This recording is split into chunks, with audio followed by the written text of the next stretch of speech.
Good morning, student. My dear friends, a very warm welcome to our physics point class. Today, आज हम लोग एक नया topic पढ़ेंगे जिसका नाम होगा resolution of vectors.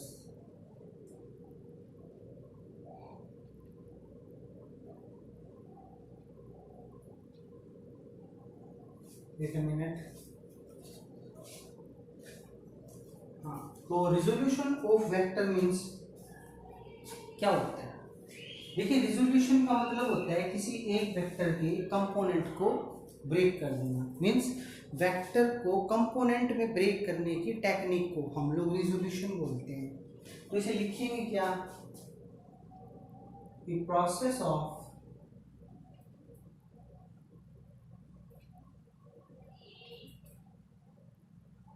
breaking a single vector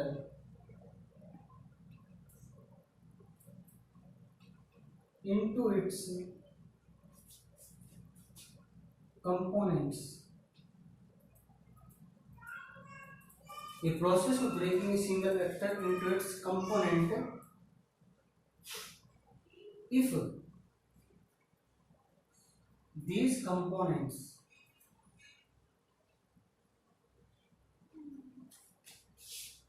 are mutually perpendicular to each other. Are mutually perpendicular to each other. Called rectangular component.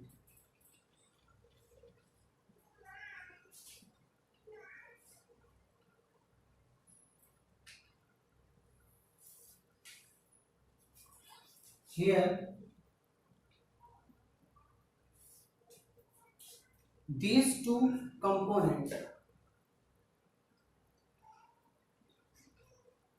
these two or maybe three, these two components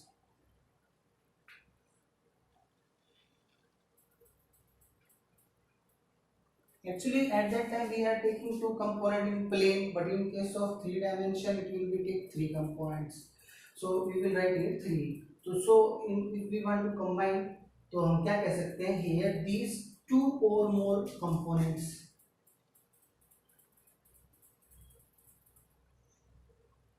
two or more components produce same effect. Produce same effect as done by single one. Means जो single vector जितना प्रभाव छोड़ता है उतना ही vector इसके component मिलके छोड़ते हैं. ये खास बात होती है. और अगर ये दोनों कंपोनेंट एक दूसरे के म्यूचुअली परपेंडिकुलर होते हैं, रेक्टेंगुलर कंपोनेंट कहेंगे. और ये दोनों दो तीन जितने वेक्टर आप कंपोनेंट ब्रेकअप करते हो ये केवल एक सिंगल वेक्टर से ब्रेकअप होते हैं. इस टेक्निक को रिजोल्यूशन बोलते हैं. ये तो हो गया रिजोल्यूशन ऑफ वेक्टर. अब इसको करके कैसे दिखाएंगे? तो सबसे पहले हम लोग क्या करते हैं, ये एक्स एक्सिस ले लेते हैं, ये वाई, ये ओरिजिन. ये मैंने एक वेक्टर कंसिडर कर लिया. मान लो यहाँ पे मैंने ए वेक्टर लिया है ए, उस पोजीशन वेक्टर का नाम लिया मैंने आर. अब मैंने क्या करा, यहाँ से आर से एक नॉर्मल डाला. ये एक थीटा एंगल बनाता है. तो आप ये ध्यान रखिए, ये जो वैल्यू बनेगी, ये जो बनी, ये आपकी यहाँ से क्या बननी चाहिए? R x. और इस तरफ हमने ये नॉर्मल डाला, तो ये हमारा कंपोनेंट इस तरफ जो ब्रेकअप होगा वो हमारा होगा आर वाई. अब बात ये आती है कि आर एक्स आर वाई की वैल्यू कैसे निकालेंगे. अगर ये थीटा है तो फिर हमें पता है ये एंगल भी क्या बनेगा? Theta. So from the figure, अब इसे कैसे निकाला जाए? तो उसको निकालने के लिए हम क्या करते हैं, पहले फाइंड करते हैं value. To find value of R x and R y in triangle O, इसका नाम कुछ भी डाल सकते हैं आप, ओ एच डाल दीजिए, इसको आप ए डाल दीजिए, ओ एच ए. ट्रायंगल में ये चीज का पता है और ये चीज हमें पता है, ये चीज हमें निकालनी है, तो हम इसे कहेंगे R x upon R is equal to cos theta बनेगा कोस थीटा, तो यहाँ से आर एक्स की वैल्यू क्या आ जाएगी R cos theta. Similarly in triangle O A P, इस ट्रायंगल में हमें ये चीज का पता है, ये चीज निकालने इसका पता है, तो ये इधर से देखेंगे तो ये बेस ये हाइपोटेन्यूज और ये परपेंडिकुलर ये hypotenuse R b by R, कौन सा बनेगा साइन थीटा, तो यहाँ से आर बाई कितना बनेगा आर से बी टू, ये वैल्यू आ गई हमारे पास दो आर एक्स आर। अब हम क्या देखते हैं कि इसे इक्वेशन नंबर 1 बोल देते हैं, इसे इक्वेशन नंबर 2 स्टीयरिंग रेडी।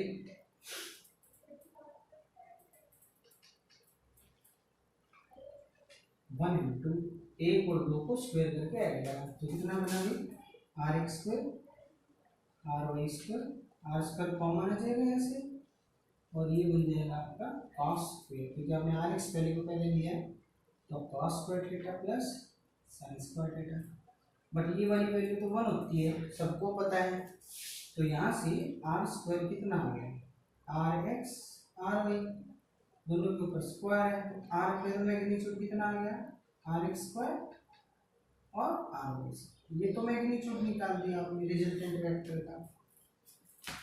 अब वेक्टर भी निकाल सकते हो आप यहाँ से, तो वेक्टर क्या बनेगा, वेक्टर को कैसे रिप्रेजेंट करेंगे, आर वेक्टर को लिखा जाएगा ये रहा आर एक्स आई कैप तो unit vector along X axis हो गया और आर वाई को हम लोग J unit vector along Y दे देंगे, तो अब हमें पता है आर एक्स की वैल्यू यहाँ से उठा लेंगे, तो R cos theta I cap plus R sine theta और यहाँ क्या लगा देंगे जी कैप, ये हमारे पास प्रेजेंटेशन होगी वेक्टर को, ये तो कंपोनेंट्स में और ये कोस और साइन के कंपोनेंट्स के फॉर्मेट में, ये इसका मैग्नीट्यूड हो गया।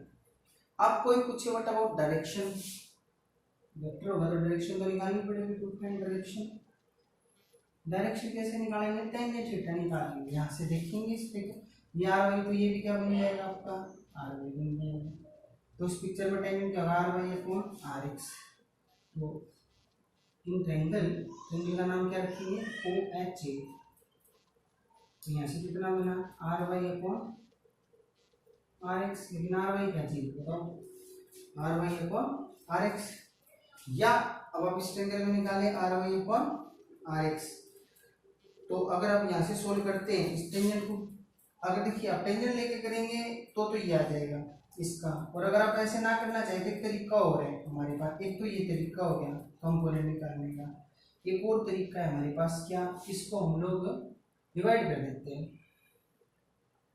डिवाइड कर देते हैं तो 1 को 2 से, या 2 को 1 से करो 2 को 1 से करो, 2 बाय 1 करोगे तो बताओ क्या आएगा R Y upon R x, R y की वैल्यू आर साइन थीटा है और आर कोस थीटा ये हो गया, बताओ आगे ना डायरेक्शन, तो आप डायरेक्शन में चाहो तो ये टेक्निक आजमा सकते हो और चाहो तो इस टेक्निक को फॉलो कर सकते हो, फ्रॉम बोथ डायरेक्शन का फार्मूला यहाँ से निकल आया tangent theta is equal to R Y upon R x, this is the direction of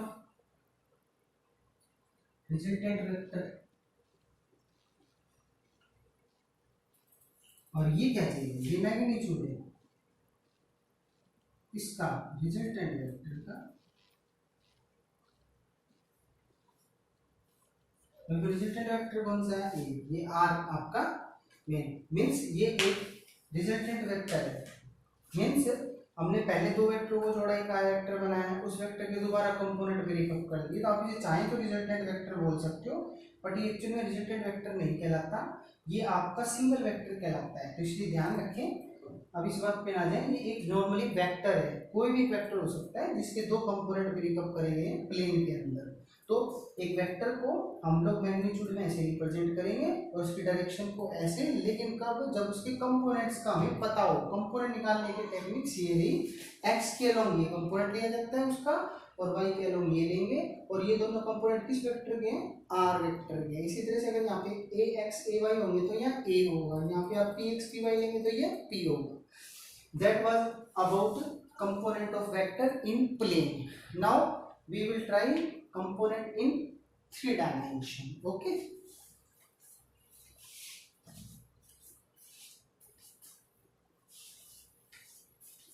So 3 dimension निकालने के लिए हम क्या करेंगे,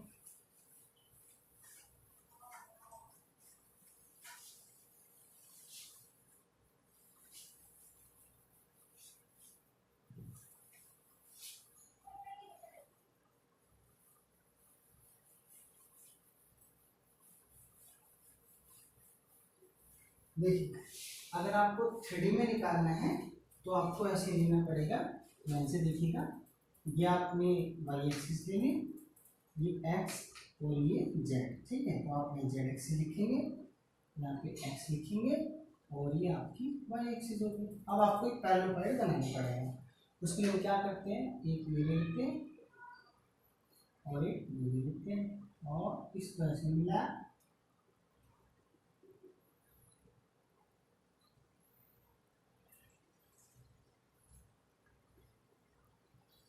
ये देखिए, ये हमने एक पैरेललोपैड बनाया। अब जरा ध्यान से समझिएगा इसको।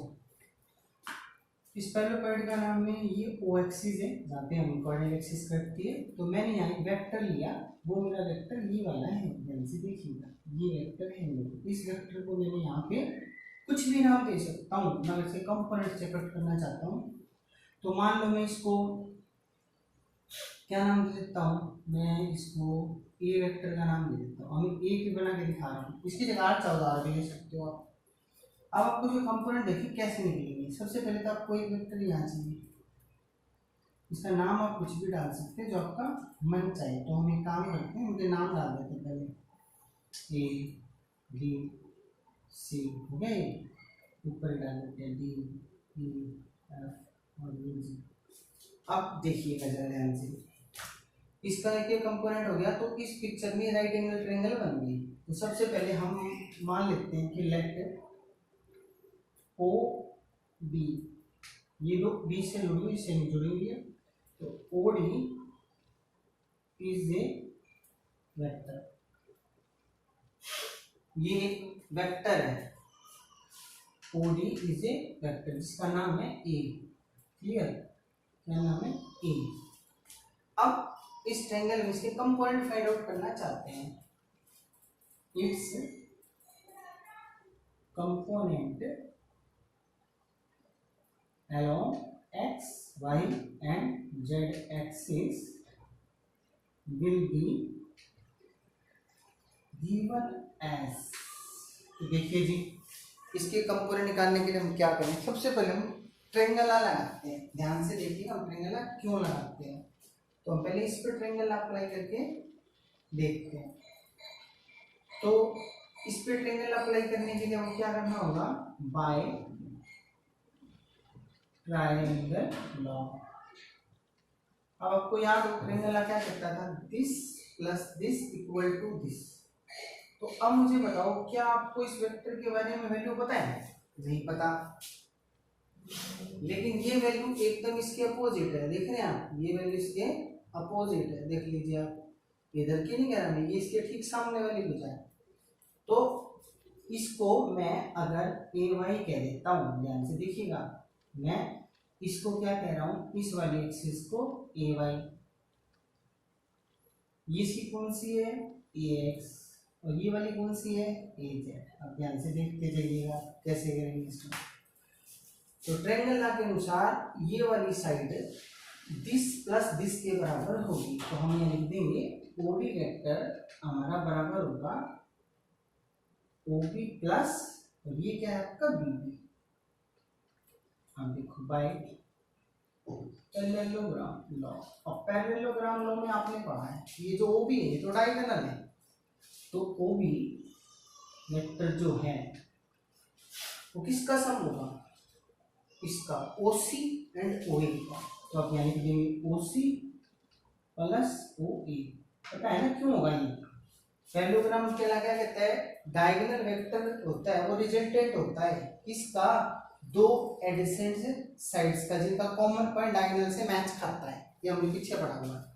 तो अब बताएं क्या मैं इस ओबी की लिनियर रख सकता हूँ, हाँ। तो इसको उठा के इसमें लेके जाते हैं, ये नंबर 1। सो फ्रॉम 1 ओडी की वैल्यू हमारे पास होगी ओ सी ओ ए और प्लस में बी डी। बट हमें तो पता है कि बी डी साइड किसके बराबर है, इधर देख के बताओ, ओ एफ की। Therefore, तो ओडी वेक्टर को आप लिख सकते हैं ओ सी ओ ए और ओ एफ। हो गया यहाँ तक क्लियर। अब आप इनकी वैल्यू टेकेंगे। ओडी क्या है, वेक्टर ए है, देख लीजिए आप, ठीक है। ओसी यहाँ पे क्या है, ओसी देखिएगा आपका, ओसी आपका ए एक्स है, अच्छा, और प्लस ये वेक्टर है। अब वेक्टर है तो उसकी डायरेक्शन तो देगा, तो यूनिट वेक्टर देता है। तो हम यहाँ पे मान लेते हैं, यहीं पे हम मान लेते हैं, एंड यहाँ मान लेते हैं let I cap J cap and K cap be the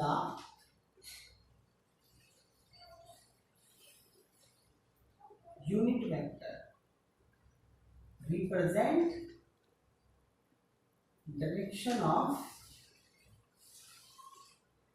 components of vector A along x, y and z axis। In 3 axis पे इनके यूनिट वेक्टर मान लीजिए। तो हम लोग क्या कर रहे हैं, अब इसका यूनिट वेक्टर लगा रहे हैं, तो इसके साथ तो आई कैप आ जाएगा, इसके साथ जे कैप आ जाएगा और इसके साथ के कैप आ जाएगा। बन गया, ये होता है आपका कंपोनेंट। यहाँ तक क्लियर है। अब हम यहीं पे एक रूल और लगाते हैं, आल्सो भी आल्सो। हमें ये भी पता है कि अगर हम इन सब का स्केलिंग करें, इन सब का स्केलिंग करें, अब किसका स्केलिंग करेंगे, ओडी का, तो आप देखिए कैसे खुल जाएगा। आप यहाँ पे इन सब का स्केलिंग करेंगे तो ये सब ऑटोमेटिकली क्या हो जाएंगे, स्केलिंग में चले जाएंगे, ठीक है। तो अब देखिए हम इसको कैसे बनाते हैं। तो स्केलिंग में हमें क्या करना होगा कि जो स्केलिंग है उसमें हमें ये करना होगा कि हम यहाँ पे ये लिखते हैं इक्वेशन नंबर 1 फ्रॉम 1 से ओडी का स्क्वायर देखिएगा, किसके बराबर होना चाहिए, दिस प्लस दिस के स्क्वायर के पाइथागोरस के अंदर लगाएंगे तो ओबी प्लस बीडी के स्क्वायर के, ठीक है। We also from 1 this. अब आपको पता है मैंने क्या लगाया है, बस पाइथागोरस लगाइए, कुछ नहीं करा। पाइथागोरस में कहते हैं इसका square this plus this square, तो मैंने यहाँ पे लगाइए पाइथागोरस। अब मुझे पता है ओ भी जो है मेरा वो तो इसके स्क्वायर और इसके स्क्वायर के बराबर होता है, बट ओ बी का स्क्वायर ये जो है ये इसके प्लस इसके स्क्वायर के होगा। इसका मतलब ओ सी का स्क्वायर प्लस ओ ए का स्क्वायर होगा। बट बी डी के स्क्वायर को हम लोग किसके बराबर बना सकते हैं, ओ एफ के स्क्वायर के। देयरफॉर ये सारी चीजें से लिख देते हैं। ओडी का स्क्वायर यहाँ ऐसे लिख लीजिए, ओडी का स्क्वायर, ओबी की जगह रख देंगे ओसी का स्क्वायर एंड ओए का स्क्वायर, और बीडी की जगह देते हैं ओएफ का स्क्वायर। ओके, अब इनकी वैल्यू को चेक करना है। ओ ए मीन्स ए का स्क्वायर, ओडी सॉरी ओडी क्या चीज है ए, तो यहाँ पे ए का स्क्वायर आ गया। ओसी क्या है, ओसी वेक्टर एक्स है, तो आपके पास एक्स का स्क्वायर आ गया, ए वाई का स्क्वायर आ गया और ए जेड का स्क्वायर आ गया। जैसे मैग्नीट्यूड कितना आ गया, ए का मैग्नीट्यूड निकल आया, एक्स का स्क्वायर, ए वाई का स्क्वायर और ए जेड का स्क्वायर, ये मैग्नीट्यूड निकल आया हमारे पास। ये तो हमारा मैग्नीट्यूड हो गया। अब मैग्नीट्यूड हो गया तो डायरेक्शन कोसाइन कैसे निकालेंगे? सो टू फाइंड डायरेक्शन कोसाइन, तो हमें डायरेक्शन कोसाइन बनाने के लिए एक छोटी सी पिक्चर बनानी पड़ेगी।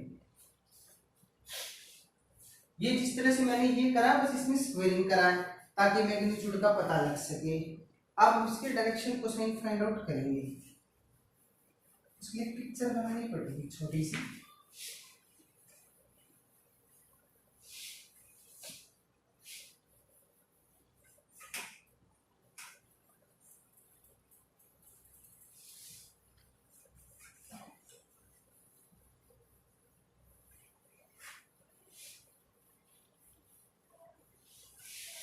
हाँ जी, तो डायरेक्शन कोसाइन जब हमें निकालने होंगे तो हम लोग डायरेक्शन कोसाइन निकालने के लिए क्या करते हैं, ये बनाते हैं एक्स एक्सिस, ये बनाते हैं वाई एक्सिस, ध्यान से देखिएगा, और ये बना लेते हैं जेड एक्सिस।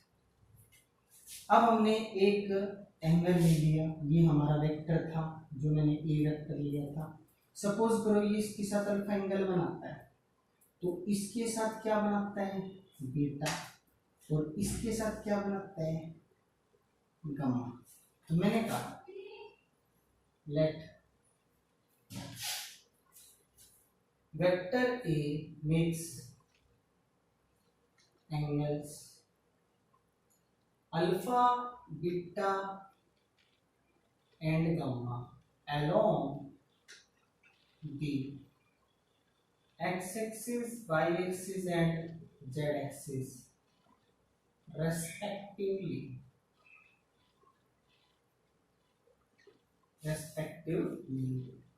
तो यहां से अगर हम कोस अल्फा निकालें तो उसे कैसे निकालेंगे, इस पिक्चर को देखो। कोस अल्फा निकालने के लिए आपको ये वाला पिक्चर करना पड़ेगा, ध्यान से देखें। कोस अल्फा निकालने के लिए आपको क्या करना पड़ेगा, मैं इस पिक्चर को आउटलाइन में बना के दिखा रहा हूँ आपको। ये मेरा ए वेक्टर है, मैंने नॉर्मल डाल दिया, तो रूल के हिसाब से यहाँ पे मेरा क्या टूट जाना चाहिए ए एक्स, और ये मेरा एंगल कौन सा है अल्फा। तो क्या बना ए एक्स अपॉन ए, कोस अल्फा बना ना, तो ए एक्स अपॉन ए कोस अल्फा बना। तो यहां से ए एक्स कितना आ गया ए कोस अल्फा। सिमिलरली आप कोस बीटा बनाएंगे, कोस बीटा बनाने के लिए आपको क्या करना होगा, इसे उसके साथ बनाना होगा पिक्चर में। तो हमने ये एंगल यहाँ से हटा के इसके साथ बना लिया ये बीटा एंगल। तो मैंने क्या करा, ये नॉर्मल ड्रॉ कर दिया यहाँ से। अब ये एंगल क्या बनेगा, ए वाई एक्सिस पे आ गया, तो दिस बाय दिस क्या बनेगा बताओ, इधर से इधर देखिए कॉस ही बनेगा बेस बाय हाइपोटेन्यूज। तो ये बन गया ए वाई अपॉन ए, तो यहाँ से ए वाई कितना आ गया, वो आ गया ए कॉस बीटा। इसी तरीके से आपको कोस गामा बनाना पड़ेगा। वो कोस गामा की पिक्चर कहाँ बनेगी देख के बताओ भाइयों। आपकी ये जेड एक्सिस हो गई, ये वेक्टर मैंने ए ले लिया, ये एंगल मैंने पूरा बनाया था, क्या बनाया था इसका गामा। अगर अब मैं नॉर्मल ड्रॉ करूं, ध्यान से देखें, तो नॉर्मल मुझे किधर ड्रॉ करना होता है, एक्सिस के ऊपर, तो यहाँ से नॉर्मल लगेंगे। तो अब बताओ कि यहाँ पे मेरा ये वाला वेक्टर है ना, तो ये मेरा गामा हो गया छोटा सा, ये मैंने नॉर्मल लगा दिया, बन गया ट्रायंगल। अब आप ये देखें कि मेरे को क्या होता है, इस एक्सिस के ऊपर डाला तो ये मेरा कौन सा होना चाहिए ए जेड, और ए ये होना चाहिए। तो बन गई बेस बाय, अब वो हाइपोटेन्यूज है ये नहीं है परपेंडिकुलर बनेगा, तो बेस बाय हाइपोटेन्यूज। तो यहाँ से क्या बनेगा ए जेड अपॉन ए, तो यहाँ से ए जेड को क्या लिख सकते हो आप लोग ए कॉस गामा। इस तरह से हम लोग सबके डायरेक्शन कोसाइन निकाल लेंगे। अब ये डायरेक्शन कोसाइन वेक्टर के हो गए, ये हमारे पास डायरेक्शन कोसाइन हो गई। तो हम क्या बोलेंगे here cos alpha cos beta and cos gamma be the direction cosine of A vector. अब हमारे पास जो फार्मूला था वी नोट,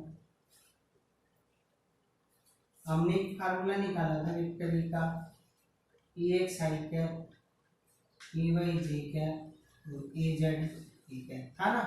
अब ये उठा के वैल्यू देख लेंगे, तो पुटिंग ऑल वैल्यूज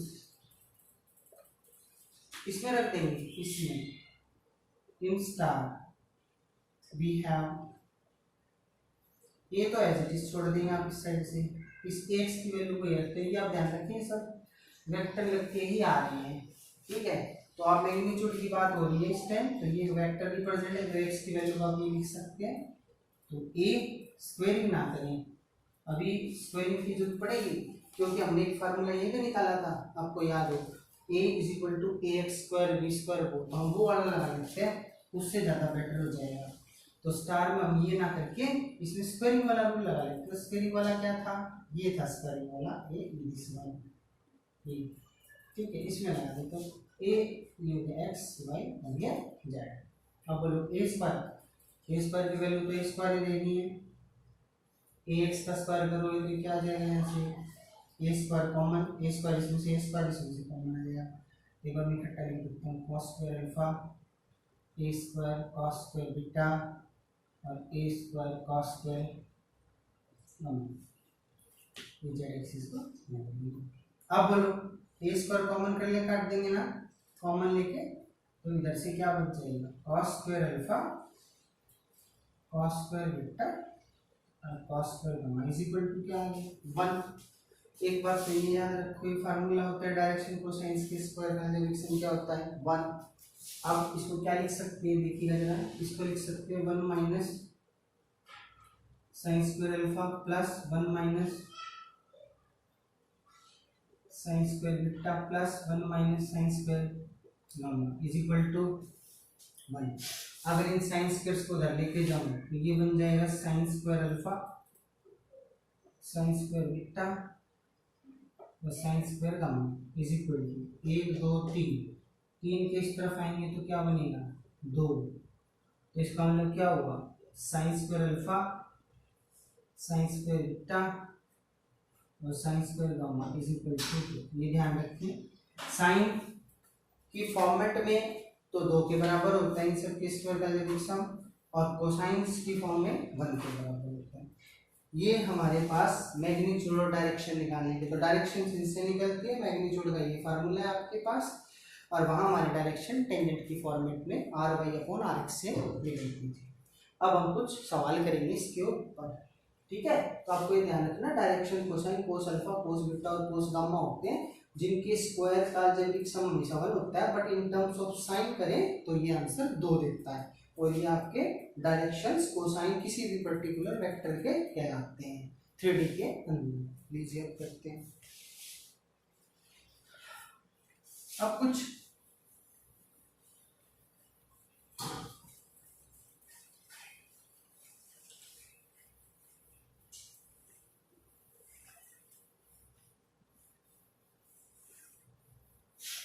तो जी हमारे पास ये कुछ सम है, इन सबको करते हैं। तो पहला सम देखिएगा हम कैसे निकालेंगे। फर्स्ट सम देखिए, हमारे पास एंगल पी दे दिया है, हमें मैग्नीट्यूड और डायरेक्शन कोसाइन बताना है। तो मैंने आपको सिखाया मैग्नीट्यूड निकालना हो तो आपको इस पी वेक्टर का मैग्नीट्यूड कैसे निकलेगा, स्क्वायरिंग करके। तो इसका ये component P X P Y P Z अभी करा था, जैसे A X A Y A Z हो गया, तो हम यहाँ पे 3 का स्क्वायर करेंगे, 4 का स्क्वायर करेंगे और 12 का स्क्वायर करेंगे, 3 4 12।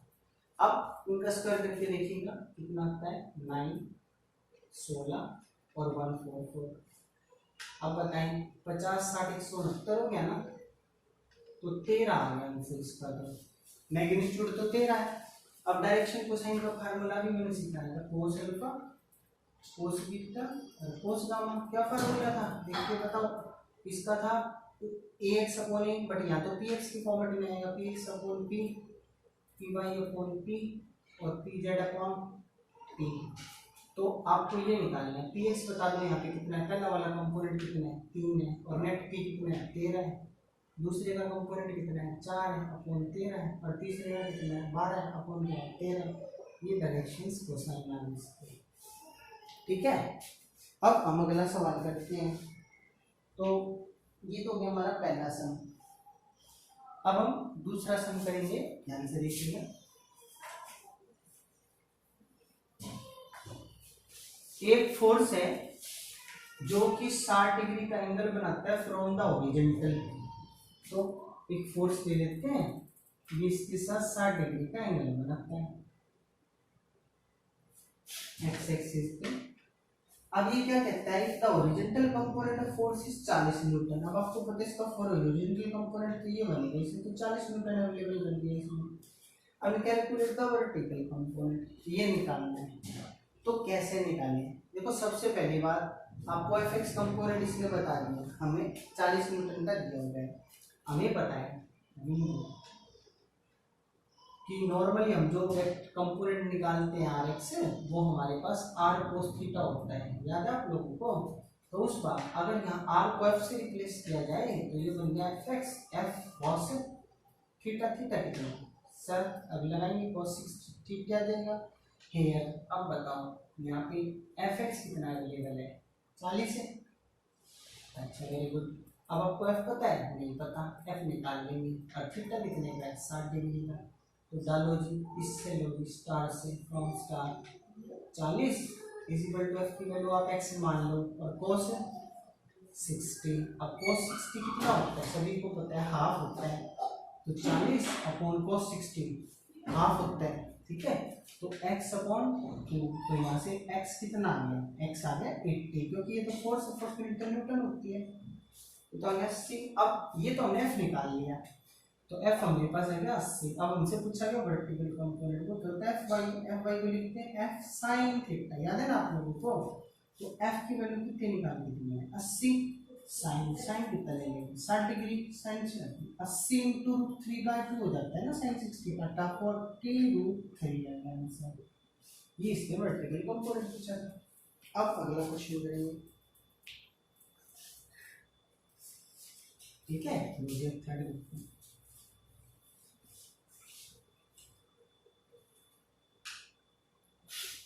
ये कह रहा है 3 वेक्टर दे दिए, तो मैं इस पिक्चर को बनाने जा रहा हूँ आपके सामने। वेक्टर बी है, ये नीचे आपने ए वेक्टर जो कि 10 मीटर के बराबर है, एक ये है, और ये एक वेक्टर इधर दे रखा है जिसके साथ 45 डिग्री का एंगल बनाता है। अब इसमें ऊपर की तरफ हमें कुछ नहीं दिया हुआ है, तो अगर हम इसे कंपोनेंट वेरीफाई करें सी पॉइंट पे, ये ओ पॉइंट है हमारा, तो ओ सी का ये जो कंपोनेंट है कोस लाइन में बनेगा, है ना। तो कोस लाइन, तो इस तरफ जो कंपोनेंट बनेगा वो आपका कोस फॉर्मेट का होगा, और ये ओ सी तो वो बनेगा ओ सी कोस 45 इस डायरेक्शन का। तो और इस ऊपर की डायरेक्शन में कौन सा बनेगा ओ सी साइन 45। देखते हैं हमने कंपोनेंट पढ़ दिया इस लाइन में। अब ये इसके बराबर है और ये इसके बराबर है, फ्रॉम द फिगर बैलेंस होना चाहिए। तो ओ सी साइन 45 10 के बराबर होना चाहिए। तो ओ सी साइन 45 भी है, देख लीजिए पिक्चर में। अब बराबर 10 न्यूटन रखें, बैलेंस हो गया, क्योंकि बोथ क्या है इक्वल है ना, अपोजिट है। ये इसके पीछे एकदम तो अपोजिट, तो ये एक दूसरे के इक्वल वेक्टर बैलेंस किए जा रहे हैं। तो यहाँ से साइन 45 की वैल्यू पता करो, तो ओ सी इज इक्वल टू 10 बटे में क्या आ जाएगा साइन 45। अब आपको याद हो तो मैंने आपको कोस 60 की अभी थोड़ी देर पहले क्या बताई थी, हाफ बताई थी, और कोस 30 कितनी होती है √3/2। तो साइन 45 की तो कितनी होती है 1/, देख लीजिए मैं सिखा देता हूँ फिर दोबारा से, 4 4 4 4 4 0 1 2 3 4, याद है ना आपको। 0 डिग्री 30 डिग्री 45 डिग्री 60 डिग्री 90, तो हमें कितने 45 पे 0 30 45 से वाले, तो उसमें रूट चढ़ा सकते हैं। रूट चढ़ाने से क्या होता है √2 और नीचे 2। अब क्या करें √2 से मल्टीप्लाई, √2 से ऊपर ये 2 से रूट कट गया, 1/√2 ये कितनी होती है 1/√2। तो इसका मतलब 10 और ये है 1/√2, क्लियर। तो 1/√2 और √2 ऊपर चला गया, इसका मतलब tan√2 आ गई। तो OC का आंसर आ गया tan√2। अब क्या आपको ये पता है कौन सा फिजिकल क्वांटिटी? नहीं पता, तो इसलिए हम लोग इसको OC को tan√2 ही लेके चलते रहते हैं। OC तो पता है लेकिन आपको अब वो भी पता लगाना है, तो आपको ये वाला वेक्टर बैलेंसिंग करना है। तो ये हॉरिजॉन्टल प्लेन कर लेते हैं। अब हम हॉरिजॉन्टल प्लेन की बात कर रहे हैं, जो वर्टिकल प्लेन में लिया था, यानी कि इस खड़े प्लेन में बैलेंसिंग में। तो OC cos 45 should be equal to OB।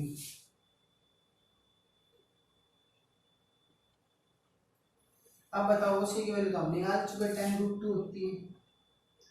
My dear बताओ cos 45, अब आपको याद है कि साइन और cos 45 एक ही होते हैं, क्योंकि tan 45 1 हो जाता है, इसका मतलब इसका 1/√2 ही आएगा, वो भी आ गया। अब √2 से √2 काट देंगे आप, तो वो भी हमारे पास कितना आ गया, 10 आ गया।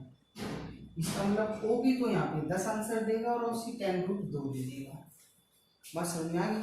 अब हम अगला सवाल करेंगे। ये हमारे पास हो गया 10 30। अब हमारे पास अगला सवाल देखिए, इस सवाल में क्या करना है। तो ये भी बहुत छोटा सा ही है, कोई ज्यादा बड़ा नहीं है सवाल भी।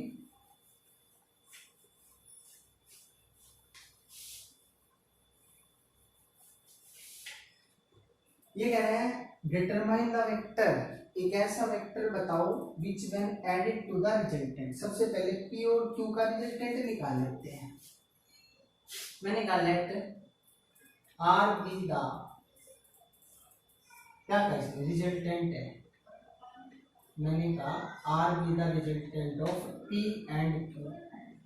तो कैसे निकलेगा, vector P plus vector Q। अब बोलो P vector 2i 7j 10k और ये कितना है i 2j प्लस 3k। अब इनको जोड़ दो, 3i 9j 7k। देखिए मैंने सिर्फ जोड़ा है, 2 और 1 3, 7 और 2 9 और -10 और +3 -7k, ये वेक्टर है। अब इसने क्या कहा, एज पर स्टेटमेंट। अब स्टेटमेंट के मुताबिक एक ऐसा वेक्टर लो जो जोड़ दिया जाए इनके रिजल्टेंट में। मैंने कहा इनका रिजल्टेंट ये है R, मैंने किसी ने एक एक्स वेक्टर जोड़ा, शुड बी इक्वल किसके, गिव यूनिट वेक्टर लो एक्स एक्सिस। एक्स एक्सिस का यूनिट वेक्टर क्या होता है, तो यूनिट वेक्टर एक्स एक्सिस का, ध्यान से सुनेंगे, यूनिट वेक्टर एक्स एक्सिस का क्या होता है, एक्स एक्सिस का यूनिट वेक्टर आई होता है, सभी को पता है। तो आप यहाँ पे आई वेक्टर लगा देंगे, ठीक है। Give unit vector along X axis, तो ये हो गया यूनिट वेक्टर। तो अब आप यहाँ से किसकी वैल्यू निकालना चाहते हैं, एक्स की। तो एक्स की क्या हो जाएगी, आई कैप माइनस आर। तो आई कैप तो ये है माइनस का आर डाल देंगे, 3i 9j 7k। अब इनको खोलेंगे, आई -3i 9j प्लस 7k, जे का ध्यान रखिए मिक्स ना होंगे। अब ये माइनस का 2i, अच्छा माइनस आ गया, ये प्लस हो गया था, माइनस का 9j और प्लस का 7k। This is the required answer. तो अब हमारे पास ये आ गया। तो अब आप क्या देखते हैं, this is our required answer. मुझे उम्मीद है आप लोगों को ये वाला वीडियो बहुत अच्छा लगा होगा और ये न्यूमेरिकल आपने देखे कि हम किस प्रकार से इनको निकाल पाते हैं। मुश्किल तो नहीं होता है, बस आप प्लीज हम्बल रिक्वेस्ट वीडियो को अगर पूरा देखते हैं तो आपके लिए फायदेमंद होगा, और स्किप करते हैं तो देखने से मैं क्या कर सकता हूँ, मैं तो आपको बार बार समझा चुका हूँ कि कोई भी चीज़ देखो तो पूरी देखो तभी कुछ सीख सकते हो, अदरवाइज आप जो आप चाहें वो कर सकते हैं, क्योंकि आपकी लाइफ आपके डिसीजन, कोई आपको रोक तो सकता नहीं है। तो ये हमारा था resolution of vector in plane as well in 3 dimension, और ये कुछ न्यूमेरिकल उनके बेस के ऊपर जिनसे हमें पता लगे कंपोनेंट्स के सवाल कैसे हैंडल करते हैं। हम अगली क्लास में फिर एक न्यू टॉपिक के साथ मिलेंगे, तब तक आप सभी अपना ध्यान रखें और आपका जो बेहतरीन प्यार मुझे मिल रहा है उसको अपने मेरे ऊपर बनाए रखें। तब तक के लिए शब्बा खैर, good night and good day to all of you my dear lovely students. Thank you.